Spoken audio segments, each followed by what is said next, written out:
Now, according to the WHO, the hypertension is a silent epidemic in Nigeria, with roughly 1 in 3 adults affected. 1 in 3 adults affected. That is 1/3 of our population is affected by hypertension. According to the definition, it is a leading driver of cardiovascular mortality across the country, largely fueled by delayed diagnosis and soaring complication rates.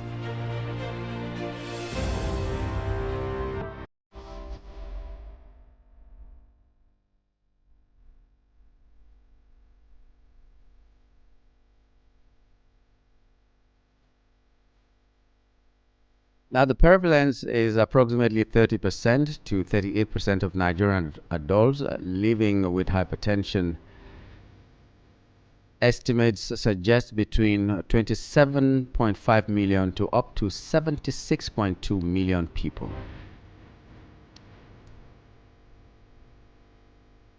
And the worrisome thing is that only about 29% of affected individuals even know that they have this hypertension.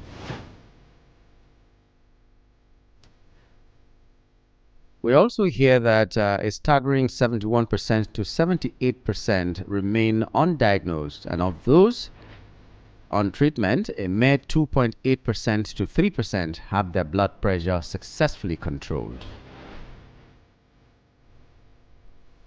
Now, before now, we thought this was a disease for the elderly, but now the medical experts note a sharp rise in cases among young Nigerian adults under 40, driven by modern stress and dietary changes.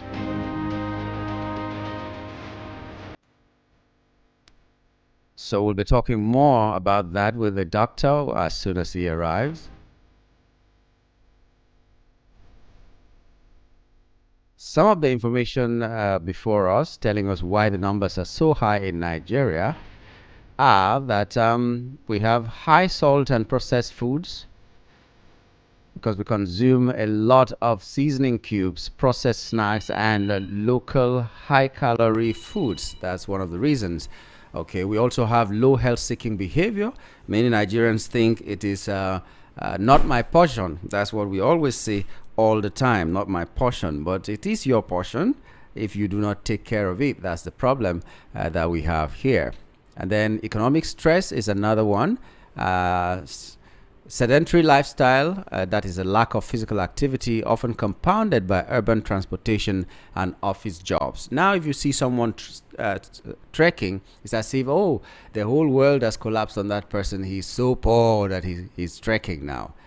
You see someone, okay, maybe in the morning that you're jogging, you have the time to jog. For the people who still have the luxury of being able to jog, not everybody has that luxury to be able to jog. Early in the morning, you're thinking about how to get to your place of work or your business or anything that you're supposed to do, and you have no time for the luxury of jogging.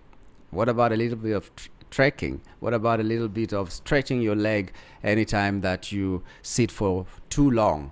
In some countries, even, it is allowed for you to have desks that will allow you work while standing, so that you sit for a while, you stand for a while, you move around for a while, and all that. These things should be encouraged. But I am not the doctor. The doctor will be joining us soon, and we'll be talking on this issue. So when it comes, we'll find out how we will know if we have hypertension or high blood pressure, or whether there's a difference or there's no difference. We'll ask him so that he will use his quote unquote professional mouth to say whatever he needs to say. But Dr. Charles Delgun is on his way here, and he will be joining us in less than 5 minutes. So stay with us.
Okay, we're glad to announce to you that we have just been joined by Dr. Charles Adogun is here. Welcome to the program, Doctor. Okay. Sorry for the delay you had on your way here. That's how it Lagos is. traffic. Lagos traffic. It's a normal thing in Lagos. And I just wonder, Lagos has tried when it comes to transportation. We always cry that they can do more, and they're trying to do more. They're going to bring more trains. Maybe before the end of this year, there will be more trains and all that. It is in Lagos that you can have all forms of transportation, yet it's still not enough. And I just wonder why that is. You have the trains, you have the planes, you have the, because people even take Waterways, waterways, jetty. private jets, or Yeah. private planes that take you from place to place and all that. But it's still not enough. God will help us anyway. Amen. Now, today we're talking about hypertension, and people have already begun sending messages anyway. Hypertension. Let's know what hypertension is. Before we started here, someone asked whether BP and hypertension are the same thing. So let's start from the definition of hypertension and tell us whether they are the same thing we're talking about or they're different things. So hypertension is a medical condition that is characterized by a persistently elevated blood pressure. So typically, we all know that there's something called blood pressure measurement. It's part of your vital signs that you go through when you go to a health facility, where a cuff is tied either around your arm or your wrist, depending on the type of device used. And you normally have two readings, an upper reading and a lower reading. The upper reading is referred to as your systolic blood pressure, and the lower reading is your diastolic blood pressure. So systolic blood pressure is that blood pressure recorded when your heart contracts, when your heart muscle is in the contracting phase. And then the diastolic blood pressure is that which is measured when your heart is relaxing. So there is an ongoing cycle of contraction, relaxation, contraction, relaxation, and these things happen very, very quickly and rapidly in the cardiac cycle. So typically, it's been generally recommended that once you have your blood pressure exceeding 140 for the upper reading and 90 for the lower reading, then in millimeters of mercury, that's the unit, then you say somebody is hypertensive. But we're careful to say that you cannot label a person hypertensive just taking one reading alone, because multiple factors can make your blood pressure go up. If you are going through a painful situation, for instance, maybe you just had an injury, or you're having pain, or a woman in labor and everything, anything that gives you pain can actually raise your blood What about pressure. anxiety? Well, in some cases, anxiety too can have an effect on that. But when it is persistently elevated, when you check at intervals and it is still high, then you can safely say this person is hypertensive. Okay. And there are some factors also that influences the doctor's decision, because maybe as we go along we'll talk about what are the risk factors. Yeah. Okay. predisposing Well, factors. first of all, you talked about high blood pressure. We understand there's also low blood pressure. So what is that one? So typically, most things in the body are within a range, a reference range. So nothing in the body is expected to be too low, nothing is expected to be too high. So we always want it to be in a safe range. So normally we have some people whose blood pressure is just typically lower than that of other people. But no matter how low your blood pressure is, it must never be lower than 90/60. Because for some people that is normal for them. So you have some people, they have 100/60, it's okay for them. 100/70, it's okay for them. But on no account should you have systolic, that's the upper reading, lower than 90, and then diastolic lower than 60. Anything lower than that, we now talk of hypotension. And there are some things that can cause hypotension. For instance, maybe a person bleeding excessively from hemorrhage, God forbid, a person has an accident and is losing blood torrentially, can be hypotensive. A person vomiting and stooling, losing body fluids and electrolytes, the person can become hypotensive. And we've also seen that in some elderly people too, when they eat after a meal, there's a transient drop in their blood pressure. And then in people that have what we call septic shock, it's an overwhelming systemic infection that can also tip them into hypotension, and that can be potentially fatal. So typically, you don't want to be in the hypotensive range, and you don't want to be in the hypertensive range either. So that's why nobody really knows where they belong unless they check. But for hypotension, you probably have more symptoms than hypertension, because Okay. hypertension is typically silent in most people. That's why they call it the silent killer. A person can have 190 over 110 and still be in the marketplace shouting and screaming her lungs out, and a person can have 200 over 100 and the person is at a board meeting feeling normal and thinking he's living his best life, whereas danger is just next door. But if you're hypotensive, you're probably going to have some things like dizziness, fatigue, or fainting spells. That can possibly show you some symptoms. But hypertension in itself, for many people, it goes undetected, and sometimes the first time they ever know that they are hypertensive is when a stroke has already occurred, or God forbid, even a heart attack. Some of these things we need to have a high index of suspicion depending on the risk factors we have. So we're going to still talk about what are the types of hypertension, what are the risk factors for hypertension, and then the management. Okay, but worrisome is the fact that research has shown, at least the experts say, research has shown that 1/3 of our population in Nigeria has hypertension. Very One correct. in every three. One in every three So adults. why Yes, is it that's so right. prevalent in our country?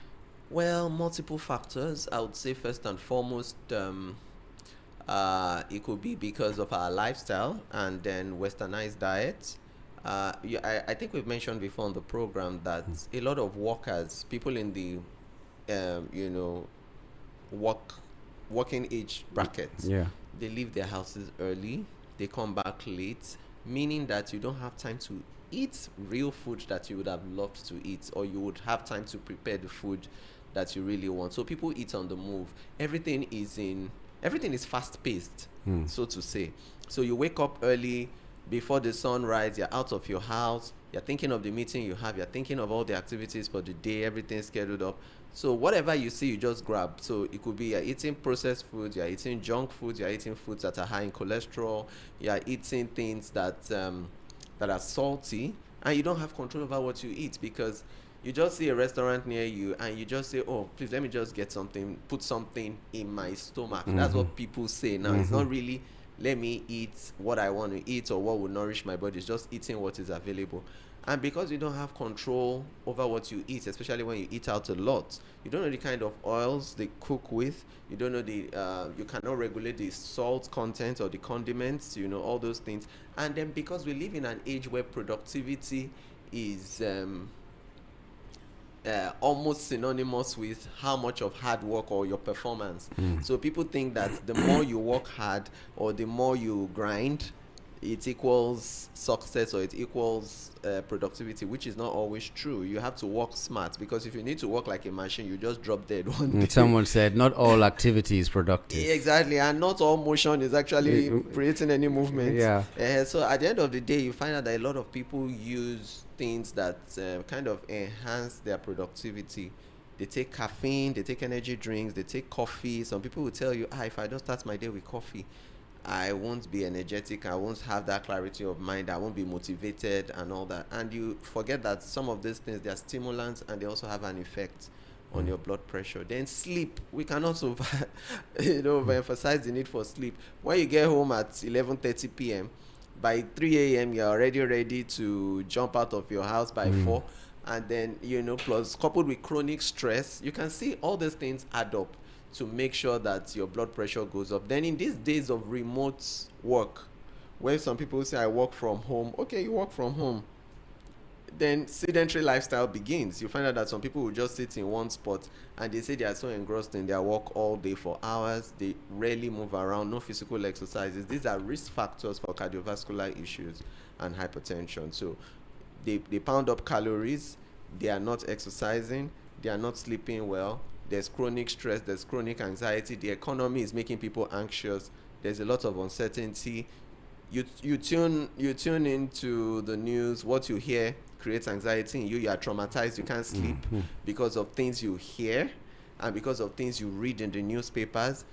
All these things, even on the global scene, a lot of things happening around are creating anxiety and uncertainty for people, and that's worsens the stress they're already going through.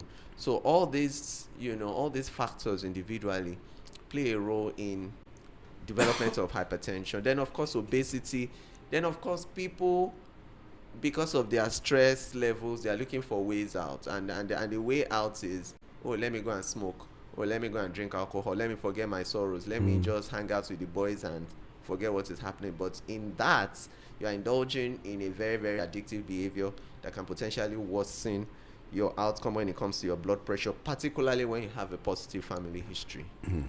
Okay, when you mention exercise, what constitutes exercise? Because some people will see particular routine as exercise and not the other. So, what is the cheapest form of exercise? Walking. Walking. Walking is very cheap, and then you don't necessarily need to register at a gym to be exercising. Doing your daily chores in your house is a form of exercise. You dancing can be exercise if that's what you enjoy doing. And then for people that even love swimming, it's a form of exercise too. But you should just make sure the key is consistency. Yeah. The key is consistency. It's more of how often you do it and how you sustain it so that you can get the benefits, because you don't get the benefits when it's something you do once and then you don't keep up with it. Okay. So let's now come to interrogate the various types of cancer, so that we can, and then we're also concerned about when it manifests. What are the kind of things that it will manifest in, to show that it is because maybe you did not control it when you should have, maybe whatever it is. But let's talk about the types first before we get into the types of hypertension. Hypertension. Did I call cancer? Hypertension. Okay. Sorry, yeah. All right. Okay. So there are different types of hypertension. You have the essential hypertension that accounts for about 90% of most of the majority of the cases of hypertension, and there are no known causes, so that it's called idiopathic. That's the term, because we can't say this is what causes it, but we know that there are a lot of factors that are attributable to it. Then you have 10% caused by endocrine problems, things like your thyroid problems, things like hormonal disturbances, things like Conn syndrome, Cushing syndrome. All those are hormone-related things that can actually make you have hypertension. Then you can also have hypertension because of certain drugs you are on. If you're on long-term steroids, steroids can make you add weight. They can push your blood pressure up. If you're on steroids for whatever reason, depending on the dose you are on and for the duration of use, it can predispose you to that. Then, of course, there's pregnancy-induced hypertension. A woman who was not having hypertension when she was not pregnant suddenly notices that her BP is going up when she goes for antenatal care, and this blood pressure must be controlled in pregnancy if she doesn't want complications, because it could present in so many ways and can complicate the pregnancy. And then aside that, you can also find out that for some women, after 6 weeks of delivery, the puerperal period, 6 weeks post-delivery, they notice that the blood pressure can normalize, but unfortunately in some women it persists and they just have to live with it and manage it. But it's always important for us to always put a little note there that whatever condition you have, it is not for you to be afraid of it. It is for you to know what are the important steps to take and how best you can control it. And if you are blessed to have what to control it and keep you stable, please just stay with that thing. Don't question how long am I going to be on it for, when am I going to stop this drug, am I going to continue like this. So far you have a healthy baby, a healthy mother, and everything is going on fine. Please stick with your medications. And for those who were hypertensive before pregnancy, please don't assume your antihypertensive that you took in your non-pregnant state still applies in pregnancy. Pregnancy is a different ballgame entirely. Some of the drugs may harm your baby, so your obstetrician is going to give you the new class of medications that are safe in pregnancy, because that's why you have different classes of antihypertensive. So it's very important that you don't self-medicate, because you may just be doing the wrong things and shooting yourself in the foot. The second type of hypertension, okay, I mentioned essential hypertension, then the ones for endocrine, then pregnancy-induced hypertension. Then, of course, you have a lot of people who, based on their lifestyle, you have factors to, okay, let me, for the audience so that they can really understand this. So there are two factors that are attributable to hypertension. So you have factors that you can't do anything about. Those are the non-modifiable factors. You can't change it because you can't do anything about it, so you don't worry about it. But you have the modifiable factors that you can make a change with, and it would, help your health status. So the ones you can't do anything about are like your age. For instance, you're getting older, the risk for hypertension increases because you can have plaques deposited in your arteries. The elasticity of your artery is not the same, thickening of the walls of your artery. And then you can also have more blood clot formation possible, especially when you are not mobile as you get older. Then secondly, you have your genetics. You don't choose your parents. So if your parents have high blood pressure, you can't do anything about it. You being in that family, you have ticked something positive that means that you carry a risk no matter what. So there's a tendency for you to have it, even though it doesn't assure you 100% that you will have it, but you carry a risk, you are predisposed. Then thirdly is your gender. For men, they are more predisposed than women, especially women in their reproductive age brackets, because some hormonal things they have going in their childbearing years is kind of protective for them. But when they become menopausal, they carry equal risk as men. That's why you see more women in their menopausal period, they become more hypertensive than when they were younger. But the ones that you can do something about, your lifestyle first and foremost. So your obesity, you need to work on your weight. If you're obese, please work on your weight. Don't just say that, oh, we're all big in my house, there's nothing I can do about it. Sooner or later, it would take a toll on your blood pressure and on your blood sugar and the likes. Your cholesterol levels, they should be checked. You must stop smoking. I don't want to say... I don't know how many people know what cholesterol really is. Can we break it down a little bit? Okay, so cholesterol is like a waxy substance that is produced, it's a type of fat, that is produced by your liver. And typically it's a precursor of many hormones, and it's very important as an important building block of many hormones in your body. And you do need a healthy level of cholesterol, but we're now talking of cholesterol when it's excessive. We're talking of the subunit of cholesterol that we call the bad cholesterol, because you have the good and is there bad. Something you do that give you the bad cholesterol? Yes, or accumulates? Yes, when you eat too much of red meat, when you take butters, margarine, when you don't eat the healthy fat. So the kind of fats, the bad kind of fats, are the ones we call saturated fats. They are the ones that clog your artery. They are the ones that cause a lot of blockages that can increase your chances of a stroke or a heart attack and all that. So we tell people, please don't be eating one wrap of eba and 10 pieces of meat, and then all the offals, those internal organs that people love, they give you the bad kind of fat too. So sometimes some of the things we love are part of the problem. So assorted is a problem now. It is a problem. And when you are eating your chicken, you try to remove the skin of the chicken. And it's important to note that some people have familial, they call it hypercholesterolemia. It's just a big word to say that they always have high cholesterol in their lineage. So regardless of what they eat, they're just predisposed. You see siblings, 5 of them, all of them have high cholesterol, and they are skinny. And they'll tell you, where is it from? But you check their cholesterol, it's always hitting the roof. So they have a higher chance of cardiovascular issues. They have a higher chance of a heart attack if it is not addressed. So you can see that at least you can control your diet. You can be disciplined with your diet. You can be disciplined with you stopping smoking, because smoking too can cause vasoconstriction. You can be diligent with your alcohol restriction. You don't need to binge on alcohol all the time. Your caffeine or caffeinated beverages consumption, you need to work on that. The energy drinks, the coffee and all that, they're also addictive. You need to find a way around it. Then sleep. You can do something about your sleep. If you're not getting enough sleep, you may need to see an expert to help you, because sometimes people have genuinely tried sleeping, but it's not working. They've tried everything they know to do, but you can get professional help, because there may be some underlying factors you are not addressing. Either it is psychological, emotional, or it could even be another drug you are taking that is troubling your sleep, because you can have drug-induced insomnia too. And it could be part of your lifestyle habits or your bedtime routine, or you're not getting the right time to go to bed and all that. Or it could even be anxiety issues. All these things can play a role in disrupting your sleep. Even depression has been shown to be linked with sleep. It's either you're sleeping too little or you're sleeping too much and all that. So all those things you need to get them checked by a professional.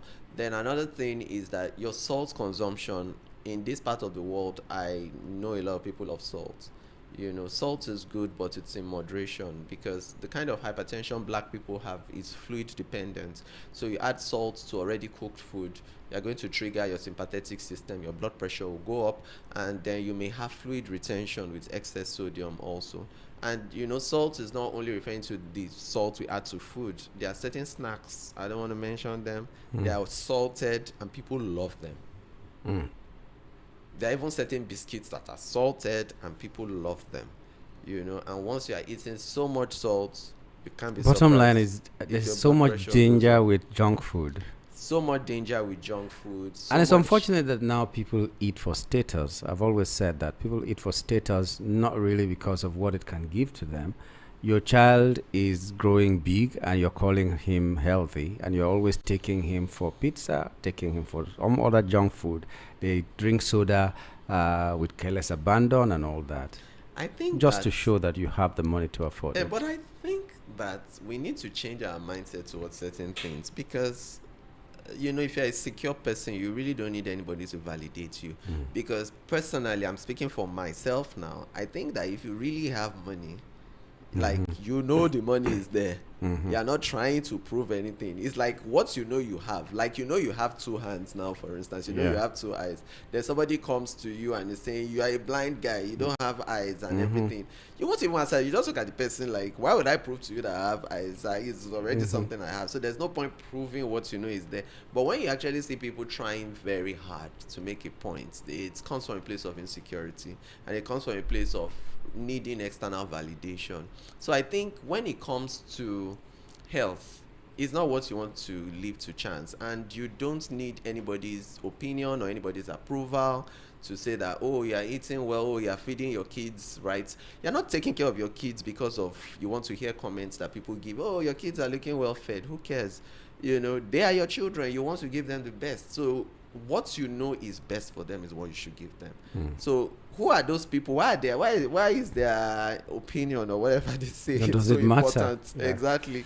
Okay. Yeah. Well, the other disturbing fact is that before now it used to be something for the elderly. At least that's what we thought Very for the elderly. correct. But now, below 40, even sometimes 20s, they're Yeah. having this hypertension. Very What true. could have led to that? That's a very important question, because it's a source of worry to me personally, and that's why we're seeing a lot of people with kidney problems, because in our environment, most people that come down with kidney issues are either hypertensive and they didn't do anything about it, or they're diabetic, they didn't do anything about it, then other causes of kidney failure.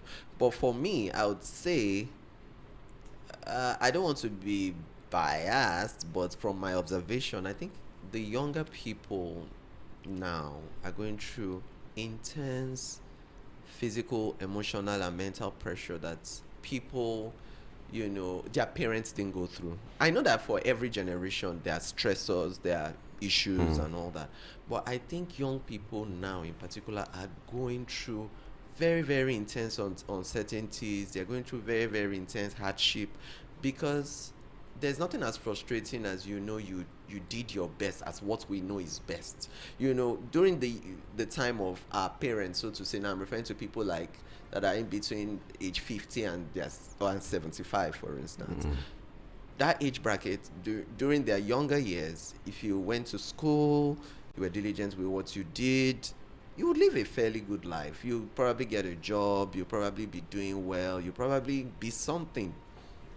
But now you find out people go to school, parents have tried to send their kids to school, you know, despite not having so much, and they push through school and all that. Now that the parents are retired and thinking, at least some dividends now, all our investments now, we should be reaping from it, and these people don't even have good jobs.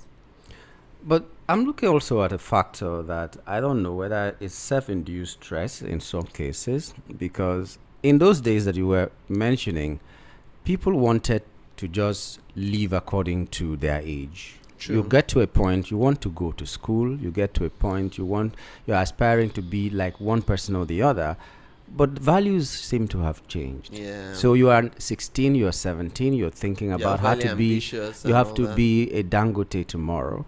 and you don't have even starting capital for anything. But if Competition is even more now. yes, Why? but if we look at it too, I think what the point you're raising very valid is still pointing in the same direction, because I think that thing is coming to a lot of young people because they see what is happening to people who are older than them, maybe 5 years older or 7 years older, and they feel disappointed.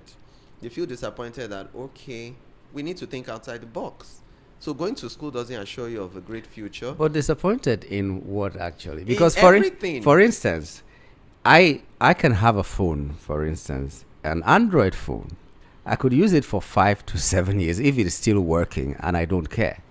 But someone at 16 is looking at the other person and saying, that guy has iPhone maybe 18, and why can't I have it?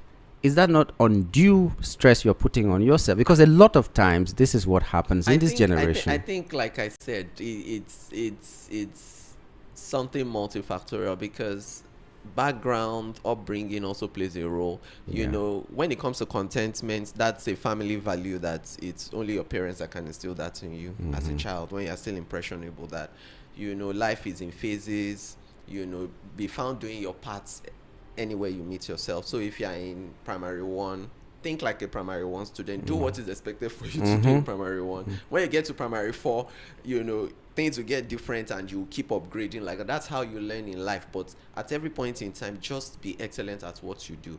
But I am beginning to see that a lot of young people that you speak with now, I think a lot of them have a different perspective to life. They just think that things are changing now.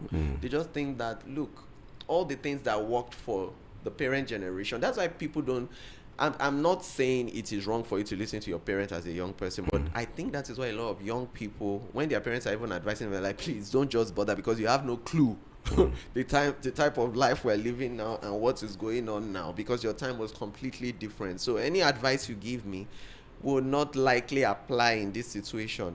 But they still forget. I think where they err is that, you see, wisdom that comes with age and experience, you can't get it overnight. So their advice will still be valid, their guidance will still be valid. But in the reality of things, I think a lot of young people are beginning to think the conventional going to school, getting a job, living a good life doesn't apply. You have a lot of people that came out with very good grades, they are still looking for employment, or people are getting one job and they're still saying, this job, I'm looking for other jobs, I'm even looking for a remote job, I'm looking for a part-time job that I can join to this and that. How many people in those parents' days would be juggling 3 or 4 jobs? I mean, our parents were content just jumping bus But if that they can. contentment, Yeah. But for this relative. generation, But that contentment is relative, because that contentment was, they had a decent house to live. They could take care of their children could go to school, they could feed them, you know. But now, even people that have good jobs that you may think they are earning something are still struggling. They are still so the inflation, the economic disparity between now and then is extreme. The gap is so wide that it now looks like, if we're not careful, we'll say people are not so contented nowadays. But sometimes they just fear for their future. They just fear for the sustainability of things, because how can you be working so hard and you still need to get another job to balance things out? So the figure they pay you sounds big to the ears, but the purchasing power is nothing to write home about. Well, so I'm seeing it from that point of view. Yeah, That, I agree. But I've lived in both worlds. The the aged and the new generation. And I think a lot of things in my interaction with some people, I think a lot of things are self-inflicted, because if I can't buy, I don't want to mention a name now, but there's a business owner in Nigeria. He just married a billionaire's daughter not too long ago. He built a business that when he sold the business, he sold it for about $1 billion. A Nigerian, a young boy. He never owned a car. He didn't think about it. And when he was asked, he said, okay, I can always get Uber anytime I'm going to somewhere. So why maintain a car that will cost me more than necessary. And it's not an asset. It's in not an itself. asset. Yeah. I just use that money and do something else. But the people who do not even have that business, they want to ride the C class. They want to go in a limousine. They want to compete with people who have made it or who had grandparents that gave them a foundation or something like that. So I've interacted with them. Some of them think I'm their age anyway. So they talk to me like that, and I'm just looking at them like, okay, is this really? I think values have changed. Yeah, They've of shifted. course. No, values They've have definitely shifted. changed. The moral, Yes. there's moral decadence now. shifted. And, there's one thing I would forever appreciate in the older generation, and that is that thing they always tell you when you're growing up. They always tell you, please remember where you're coming from, Yes. remember your home, don't disgrace us, please represent us well. When we are not there with you outside, you are our face out there. So please don't give us any reason to regret that we gave birth to you. Okay.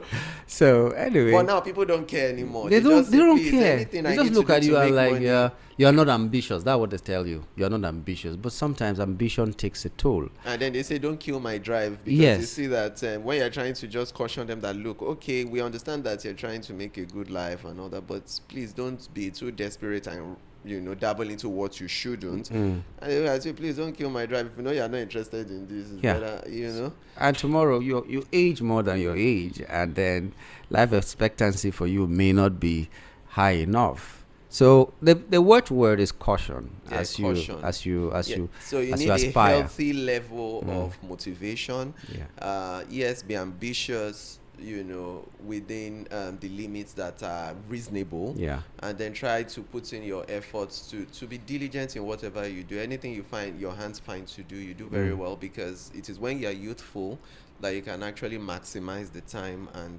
maximize your potentials. But you don't want No to one can overdo insult things. you unless you let them. Yeah, that's one thing. I don't care too much what people say. Really. Yeah, there was a time.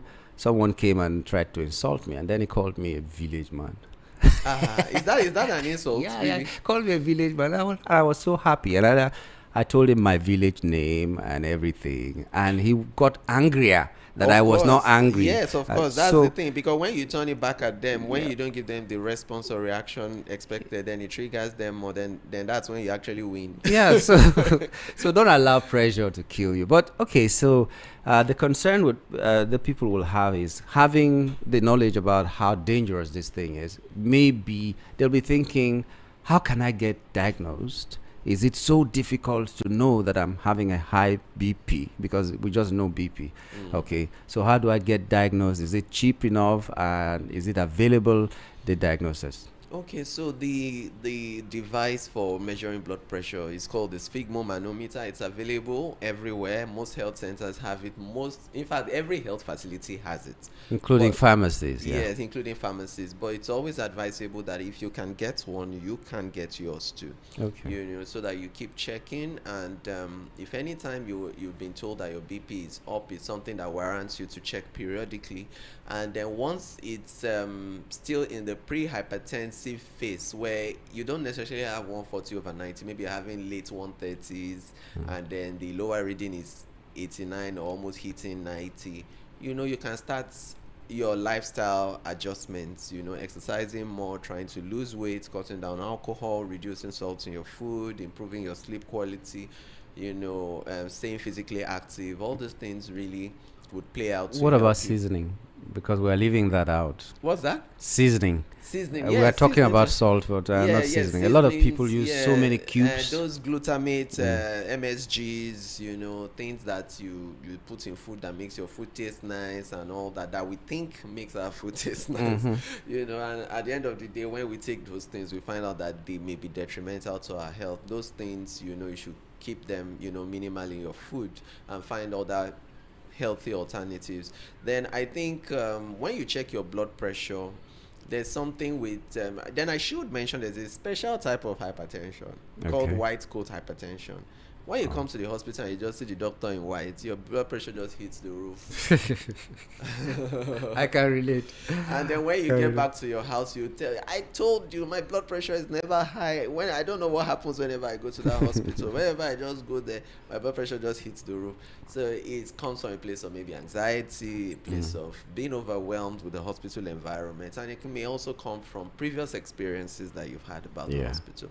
So basically, for such people, we tell them to take their readings at home, and then they keep a trend of it. So when they come to the hospital, when we see it elevated, we are not bothered because we know what it is at home. So we don't necessarily need to overflog any treatments with them. We just advise them basically and counsel them. Okay. But it's important for you to know that once you are confirmed to really be hypertensive, please take your drugs.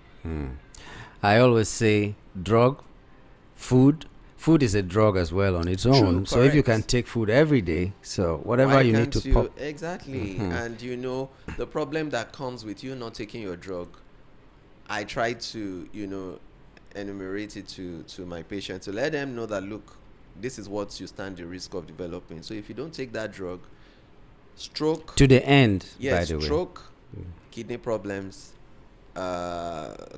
sudden deaths, heart attacks, eye problems, you're just knocking the door on those things, and nobody really wants these things. So people that you hear, oh, the person suddenly slumped and died, if you go and investigate, you have things like this. By the time they do an autopsy, they see blood in their brain because they had a hemorrhagic stroke, you know, that went unnoticed. Then for people who would suddenly tell you, oh, I have swollen feet, I wake up in the night and I'm gasping for air, I get easily fatigued, I do a little exercise and I'm panting, and please go get yourself checked, especially when you have high blood pressure. Very important. Good news is, for all the big pharmacies I know, even the small ones, they have these machines for testing, because doctor said it's advisable to get one for yourself. Maybe you don't have that money. All the pharmacies I know have these machines, and they do the test for free. All the pharmacies I know. If they will charge you something, I'm sure it's going to be very, very small. But how big will that be compared to your life? So better go to the nearest pharmacy, talk nicely with them, greet them nicely, that's very important too. Have them test you for free. So that's one of the things that you don't need to have a doctor, as in go to the hospital and experience the white coat hypertension. Just go get yourself tested. So let's start with the questions. Good morning, sir. Please, doctor, what is the permanent solution to migraine? It causes me headache and one side of the eye paining me a lot. It gets worse when there's too much sun. I would be glad if you could tell me any drug that can cure it. Ibrahim from Onikma.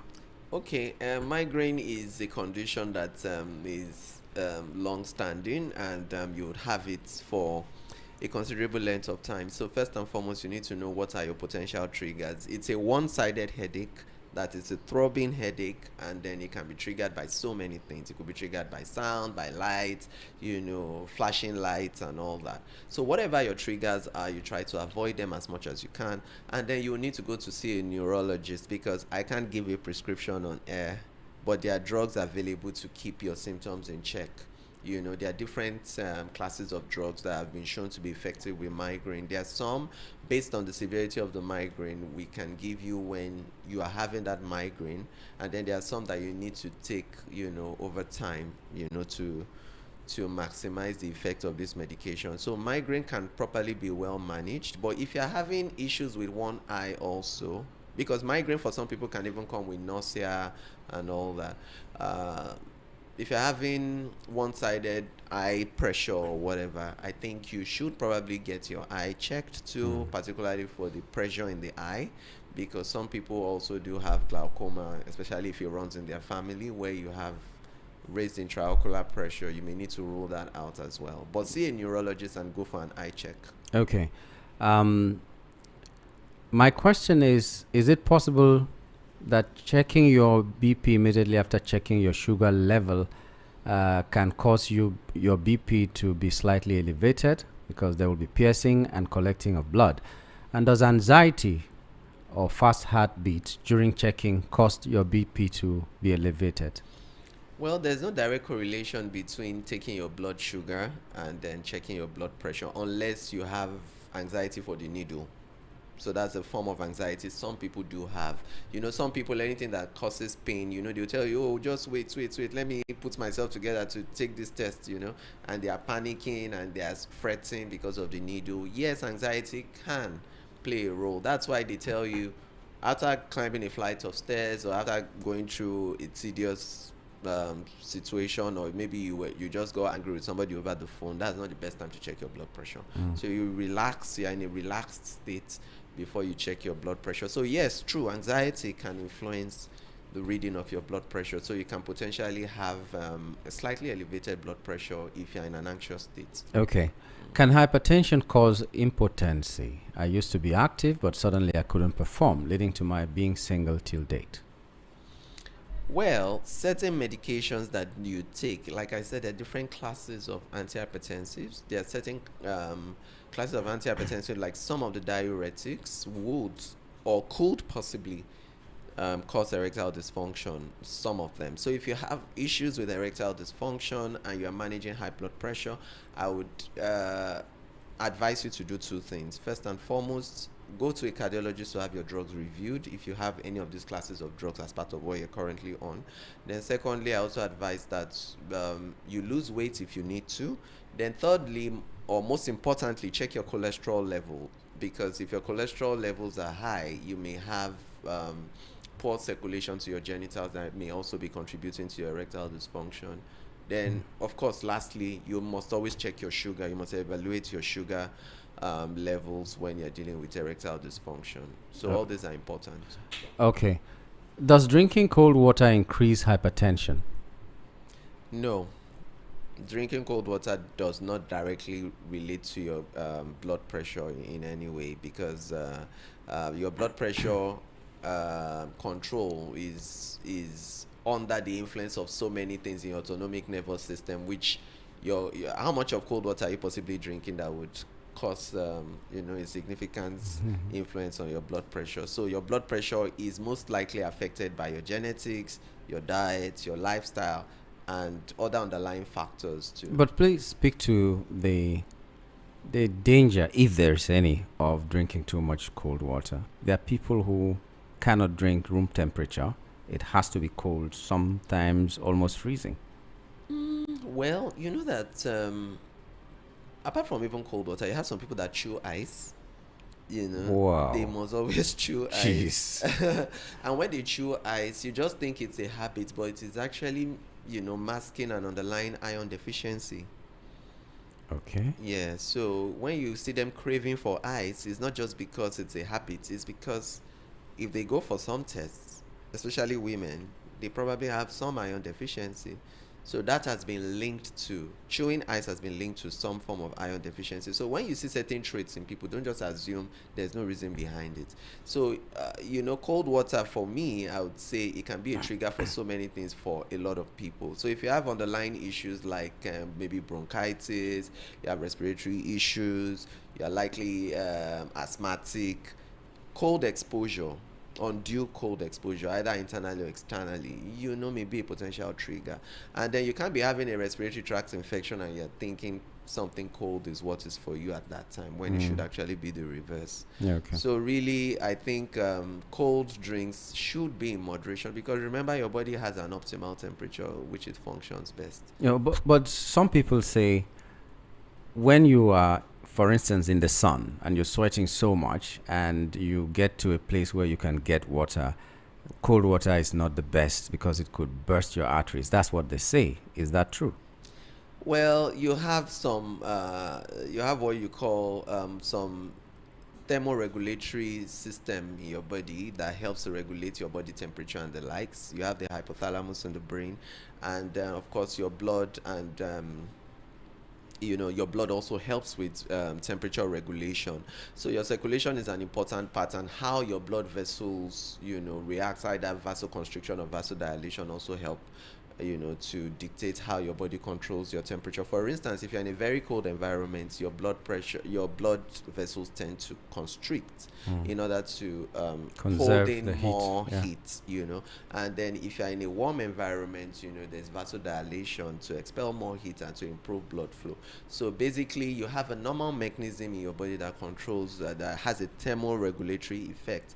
But for me, I would always advise that, yes, if you crave cold water in a very hot, or like people that live in the tropics, it should be in moderation still, because people that have tooth sensitivity and all that, things can worsen when you take something unduly cold. So I would advise that it should be done in moderation. So, Yeah. why is it so hard to have drugs that can completely cure hypertension and diabetes? This is not me asking. Someone else did. Well, because they are chronic non-communicable conditions. So that means that they chronic in the sense that they are long-term conditions that you cannot completely reverse it. You cannot completely reverse, the autoregulatory system that control your blood pressure or your blood sugar. Because for you to be diabetic, two things must have happened. It's either your pancreas is not producing enough insulin, or it is not producing at all. And even if it does produce, your body may not be responding properly, like in the type 2 diabetes, may not be giving the right response to insulin, so you still have the elevated blood sugar. And because the effect is systemic, it affects virtually every part of you, from your eyes to your kidneys to your nerves to your erection to your circulatory system and all that, causing delayed wound healings, amputations, and all the complications that come with diabetes. Then you know that once these conditions have started, the damage they do systemically too has begun, especially when they remain uncontrolled. So whether a person who is diabetic is seeing any of these complications, or he's still saying, no, but I don't feel all these things happening to me, something is already happening on the micro level, to your organs. So it's very important that you stick to what works, because if you're looking for one drug that will fix everything, maybe in the near future, but for now, we see that you need to manage it lifelong. Okay. I think question 1 here has been answered, but maybe for emphasis, as short as possible. An hour is asking, can we consider hypertension as a hereditary condition? And 2, can regular exercise prevent hypertension? Yes, there's a genetic basis to most illnesses, hypertension inclusive. So you can actually carry a risk of developing it if your parents do have it, or you have close relations like siblings that have it. And of course, exercise helps you to maintain a healthy body weight. Exercise helps you improve your mood. Exercise can be a stress reliever. Exercise can improve your sleep quality. And of course, exercise also helps your circulation. So your heart is probably exercising well, pumping blood well, the channels are open, and your blood pressure drops significantly with consistent exercise. So yes, exercise is a very valid method of keeping it moderate under control. exercise. Moderate, yes, because there's Don't a do thin line pass between yourself. suffering yourself and exercising.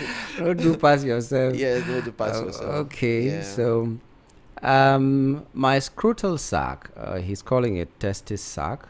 I think it's scrotal sac you call it, right? That scrotal sac always scratches me. So what can I do? Okay, first and foremost, I hope you don't have jock itch, because any itch around your groin area, in between your thighs, that flexure there, those corners there, you're always itching those areas. You may need to think of a fungal infection happening there. So it's typically called something like tinea cruris, and it's usually because that area is not well aerated, and it's because that area is always closed or covered. So when you have sweat trapped there, you have, and fungus, which is what causes the jock itch, loves dampness or moist environment. So it's going to grow there, and you can even find out that you find such areas having some kind of whitish, looking a bit whitish and very, very itchy.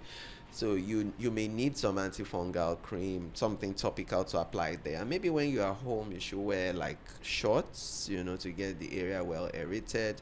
And then you should have your shower often, maybe twice a day, especially on a very sweaty day, on a very hot day. You make sure that you quickly change those clothes that are drenched in sweat, so that it doesn't irritate your skin. So I think it's just you pay more attention to your hygiene and getting some antifungal topical ointments. I think you should be fine. I was going to ask you, how do you make a private part aerated? And you can wear shorts. Shorts are not appropriate for every kind of outing. I don't think you can wear shorts to work, for instance. But at least when you are in a relaxed mood, or you're at home, or you just are within your neighborhood, maybe you can wear some shorts. Allow some fresh air. And then your boxers shouldn't be too tight. I see some people, the kind of boxers they wear, you wonder, like, I don't understand.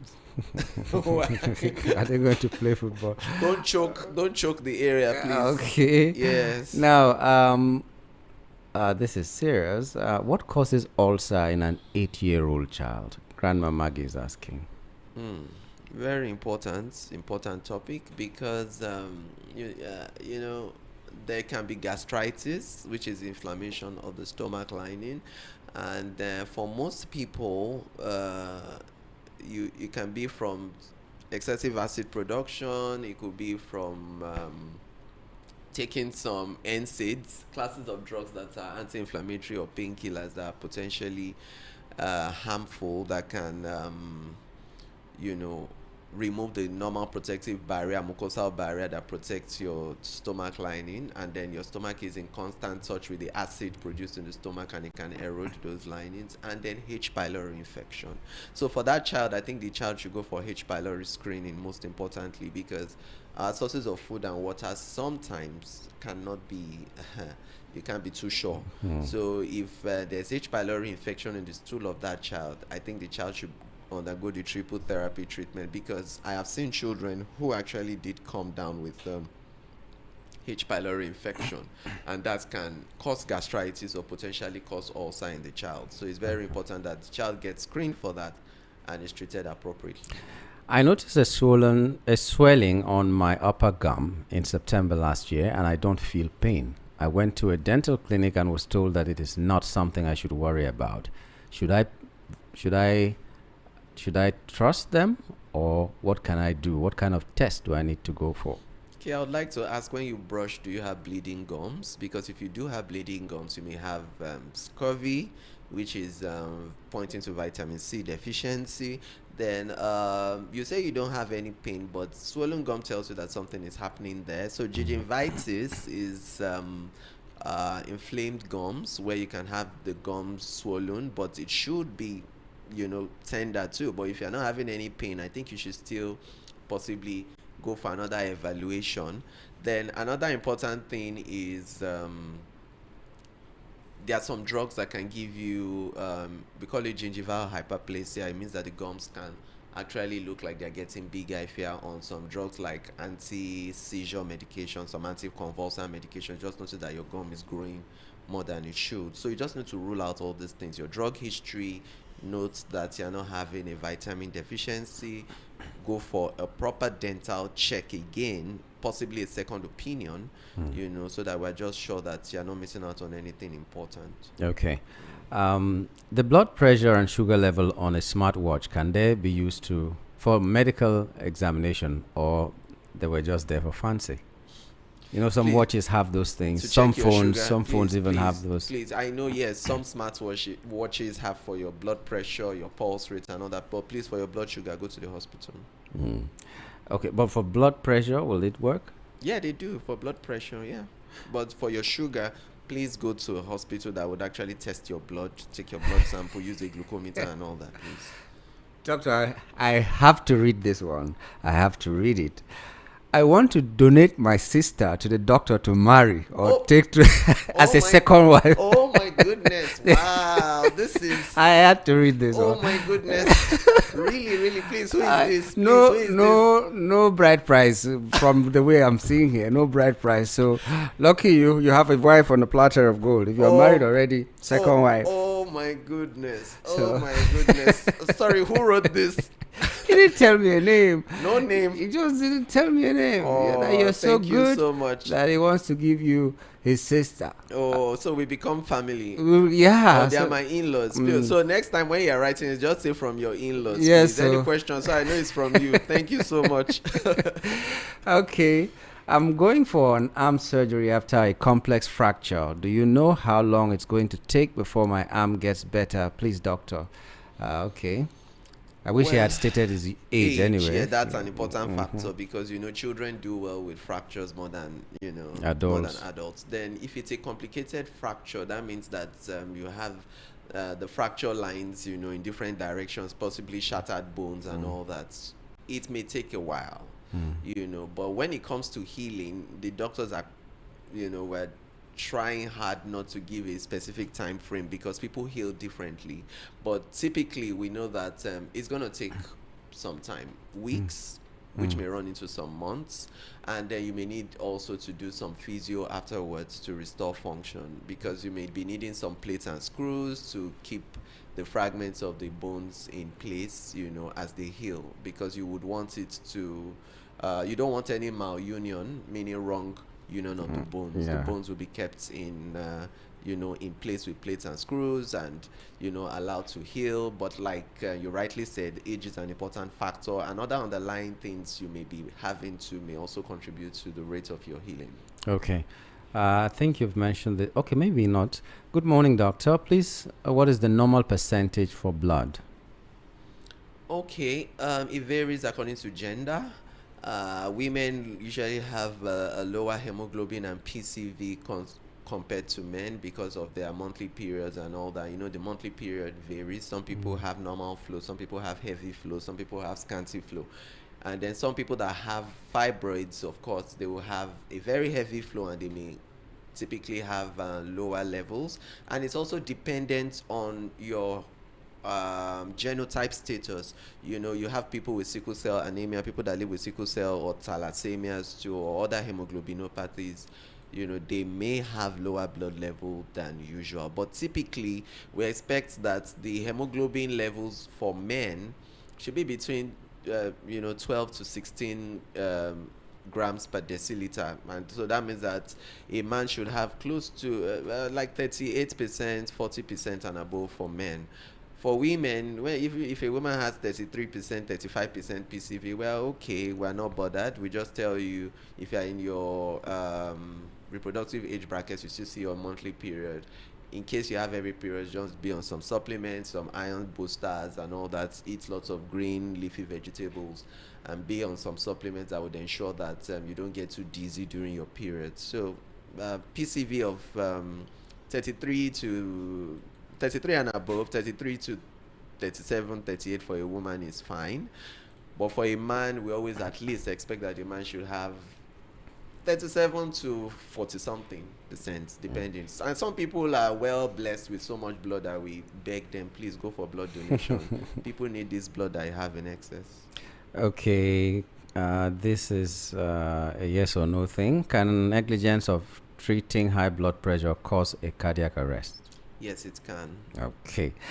Good morning, doctor. Is homeom laser enucleation? I don't know whether you know that. The prostate, HOLEP, available in Lagos. Yes, according to the doctor this morning that I heard, it's a new technology that is used to remove enlarged prostate without surgery or pain. Yes, it's available in Lagos. There are certain facilities. I don't want to advertise, but yes, it is available in Lagos. Is it affordable? That's another thing. Let's not go into that. Yes. But, what price can you possibly pay that is above your health, exactly. your life, yes, in fact. Yes, so. That's, in fact, you've said it all. Yeah, so. Yeah. Please, can a man contract disease from a woman's breast during intimacy? And then I think my I eyes... think we answered this question last week. No. They were talking about sucking the life of cancer out of breasts. That's what they were talking about last week. But this one is saying maybe possibly in the act you're still doing the same, sucking the breast, and can you get a disease from it? And then he also says, my eyes used to each, and most times I apply a touch of aboniki on my eye. On your Am I eye. risking most times? Such of Aboniki, you become all teary and all that now, won't you? To some people, it's no longer having that effect anyway. Because they are used to They're it. so used to So it they put it in their nostrils. I know that. everywhere. They lick it sometimes And then I know some that apply it like cream once they take because their they bath. have achy joints and all. Yeah, so But people don't put it in their ears yet, right? Oh, no, they may I on haven't the cotton seen. board because It's- the ear is itchy too. it's a possibility. In Nigeria, trust It's a possibility. everything we can try. Okay, but you know, thinking about getting any infection from, you know, The breast. what's the hygiene status of this person you are sucking on? First and foremost, that's one thing I would ask you. Then secondly, you know that HIV is transmissible in breast milk, right? Mhm. Yeah, so a mother can transmit HIV, for instance, to her unborn child through vertical transmission through, you know, her blood circulation via the placenta, and then she can also transmit it through the process of delivery itself, then during lactation. Mind you, some women, like I said, some women have high prolactin levels that they have milky discharge normally, Yeah. even when they are not lactating. They are not nursing a baby, but their prolactin levels are so high that they have that white milky discharge. So I'm just saying, so let's just be logical. I'm just saying you're dealing with a woman that probably has high prolactinemia, has nipple discharge and all that, and you don't know her HIV status. So if we know that it is transmissible in the breast milk, then I think you can do the math. Right? Okay. Yes. What will I do to stop keloid? I had it on my leg, now having it on my chest. Keloids. Okay, so keloids are like scar tissues, you know, and then they're like, you know, fibrous scar tissue that form after an injury or piercing or when a wound heals. So when that happens, you know, black skin is particularly predisposed to forming keloids. So the best thing that you can do is to see a dermatologist. When you see a dermatologist, the dermatologist can use several options to treat you. They can put you on triamcinolone injections, kenalogs. You know, there's some steroid injections that they can give you that can actually help you shrink the size of the keloids. But if you're already genetically predisposed to it, because sometimes it runs in some families too. Certain people have it when they have injuries, and some other people, their skin heals perfectly, regardless of how big the scar they have is. Even after surgery, you'll be wondering, I thought they did surgery for you. Yeah, Where's the scar? yeah. You know, so some people are blessed to have that. But if you are prone to having keloids, then you should see your dermatologist, who would critically look at your case, your peculiar case, know the location of these fibroids. For aesthetic reason, will find the best option to administer to you. So it's possible for you to even remove it with laser treatment. So it's up to the dermatologist to decide what is best for you. Okay, so I'm trying to select which one will be the last question because there are so many. Okay, Nyamgul, please help me ask the doctor, how can I stop going to toilet more frequently? I defecate too many times in a day. How can I resolve this issue? Too many times in a day, we need to ask a number of questions. First and foremost, could it be that you have certain food intolerances? Do you have irritable bowel syndrome? Then have you checked your thyroid function? Because if your thyroid is overactive, you can have what we call hyperdefecation. Your metabolism is fast, your body is calling for food, and it keeps sending you back to the toilet all the time. So you may need to check your thyroid function. Screen yourself for irritable bowel syndrome by seeing a gastroenterologist. That's a special doctor that is for digestive health, specializes in digestive health. So they will take a detailed look at your diet and then look at your bowel habits, and then we're able to connect the lines to find out, okay, is it due to what you're eating? Some people are lactose intolerant, some people have gluten intolerance, some people have celiac disease, some people have Whipple's disease. There are all sorts of things that can affect your digestive system, that can make everything look like you're always going back to the toilet all the time. And then you should note important things about the consistency of your stool. Your stools, are they bulky? Do they float? Do they sink? Do they contain fat globules? You know, it can tell you about malabsorption too. You can have malabsorption syndrome where your body is not getting all the nutrients it needs directly from the food because there's something with the digestive tract. So your doctor would be able to investigate further and know what is going on. And I'm wondering when it started, how long it has been. Because it's very important for you to rule that out, because you need to find out why that is so. And if you have diarrhea, if it's loose stool, because you didn't tell us whether it was loose stool or normal stool. Some people have normal form stool, but the frequency is much, and some people do have loose watery stool. But if you're having loose watery stool and it's been on and on and on and on, you may also need to check your immune status, that you don't have an immunosuppressed state. Okay, this is how much we can go. We have hundreds and hundreds of messages here. So if we didn't read yours, it's not because we didn't want to read it, but it was because there was no time.